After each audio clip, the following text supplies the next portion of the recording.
મહારાષ્ટ્રના ખેડૂતોએ અલગ અલગ માંગ સાથે સરકાર સામે મોરચો માંડ્યો છે ત્યારે ઉત્તર મહારાષ્ટ્ર અને નાસિકના હજારો ખેડૂતો મુંબઈ તરફ કૂચ કરી રહ્યા છે। મોટી સંખ્યામાં ખેડૂતો અને આદિવાસીઓ માર્ચ લઈને ઠાણે જિલ્લામાં પ્રવેશ્યા છે। શિંદે સરકાર માટે મુસીબત સાબિત થાય તેમ ખેડૂતો અને આદિવાસીઓ વિધાનસભા સુધી કૂચ કરશે। ખેડૂતો પોતાના અલગ અલગ 14 મુદ્દા અને 5 માંગ પર ચર્ચા કરવા માટે આ રેલી કાઢીને નીકળી છે। ખેડૂતોની માંગ છે કે ડુંગળી ઉત્પાદકોને 600 રૂપિયા પ્રતિ ક્વિન્ટલની તાત્કાલિક નાણાકીય રાહત આપવામાં આવે। ખેડૂતોને સતત 12 કલાક વીજળી અને કૃષિ લોન પર માફી જેવી માંગ છે અને તેની સાથે ખેડૂતો અને આદિવાસી મુંબઈ શહેરમાં વિધાનસભા તરફ કૂચ કરી રહ્યા છે।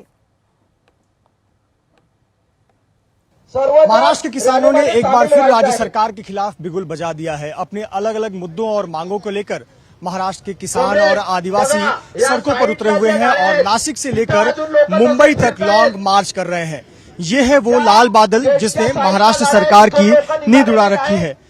नासिक से 10,000 किसानों और आदिवासियों का एक समूह सड़क से चलते हुए मुंबई में विधान भवन की ओर बढ़ रहा है और अपनी अलग अलग मांगों को लेकर सरकार के सामने विरोध जताने और अपनी मांग पहुंचाने का एक माध्यम चुना गया है लॉन्ग मार्च। 10,000 से अधिक की संख्या में किसान और आदिवासी जो कि नासिक से पिछले 5 दिन पहले से लगातार चल रहे हैं। नासिक से लेकर मुंबई के विधान भवन तक ये लॉन्ग मार्च निकाला गया है। लगभग 203 किलोमीटर की दूरी है जिसे पैदल चलकर ये समूह तय करेगा अपनी दूरी को और मुंबई में विधान भवन तक पहुंचकर अपनी मांगे सरकार के सामने रखेगा। लगभग 17 मुद्दों का एक चार्टर बनाया गया है।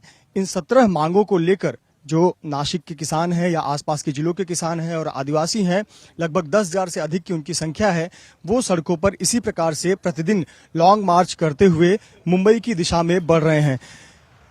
महाराष्ट्र सरकार से अलग अलग मांगे हैं जिसमें किसानों की कुछ मांगे हैं, आदिवासियों की कुछ मांगे हैं और अपने इन्हीं मुद्दों को लेकर ये जो किसान हैं वो पिछले 5 दिनों से लगातार चल रहे हैं। अब तक आधा सफर तय हुआ है और शुक्रवार की रात तक ये मुंबई के बॉर्डर पर दाखिल हो जाएंगे, थाने जिले में आ जाएंगे और रविवार रात ये आजाद मैदान पहुंचेंगे।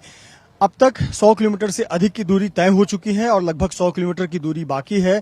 203 किलोमीटर की दूरी ये पैदल चलकर तय करेंगे। तो यानी आप मान सकते हैं कि नासिक से लेकर मुंबई के बीच पड़ने वाले जल जंगल जमीन पर ही पिछले 5 दिनों से इन किसानों और आदिवासियों ने अपना बसेरा, अपना आशियाना बना रखा है।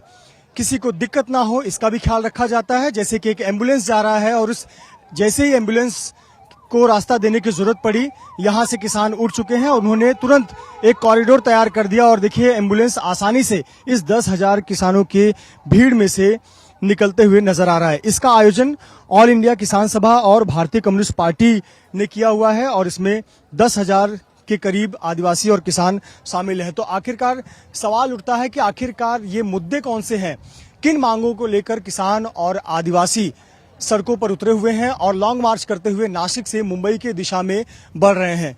इस लॉन्ग मार्च में आप देखें तो महिलाएं, बच्चे, बुजुर्ग, किसान, आदिवासी सभी शामिल हैं। इसमें जो मुख्य मांगे हैं उसमें से पहली मांग ये है कि प्याज पर 600 रुपए प्रति क्विंटल की सब्सिडी दी जाए और प्याज निर्यात की सभी संभावनाएं तलाशी जाएं और प्याज के निर्यात करें। साथ ही साथ 2,000 रुपए की न्यूनतम मूल्य पर नाफेड के माध्यम से थोक में प्याज खरीदी जाए। दूसरा जो विषय है वो ये है कि कई वर्षों से जमीन जोतने वाले जो किसान हैं उन आदिवासियों की जो जमीनें हैं वो उनके नाम पर की जाए, यानी कि जो कागज होता है 7/12 जिसे कहते हैं वो जमीन उन आदिवासियों के नाम पर की जाए। तीसरा जो विषय है किसानों को कृषि के लिए आवश्यक बिजली दिन में लगातार 12 घंटे बिना किसी रुकावट के उपलब्ध कराई जाए।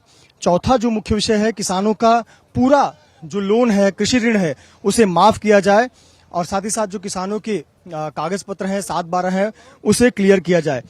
इसके अलावा बिना मौसम की बारिश से किसानों के फसलों को बहुत ज्यादा नुकसान हुआ है और ऐसे पर उन्हें तुरंत मुआवजा उपलब्ध कराया जाए। साथ ही साथ जो बीमा कंपनियां हैं उनकी लूट पर भी अंकुश लगाई जाए।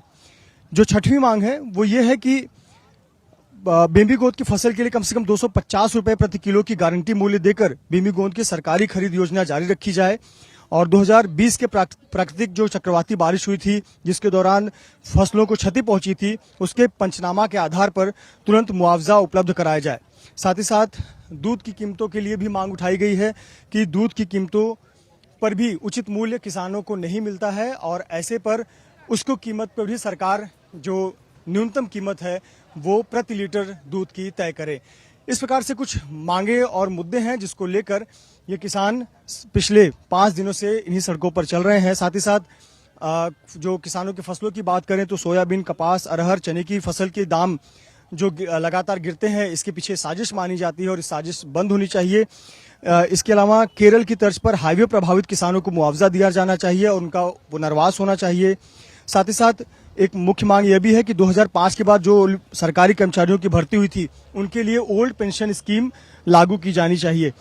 आपको बता दें कि महाराष्ट्र सरकार के 2 प्रतिनिधि इन किसानों से बातचीत करने आए थे और उस बातचीत के बाद किसानों का एक समूह मुख्यमंत्री से मुलाकात करने मुंबई गया हुआ है और वहां मुख्यमंत्री के साथ बैठक करेगा और इस बैठक में जो किसानों की मांग है उस पर चर्चा करेगा।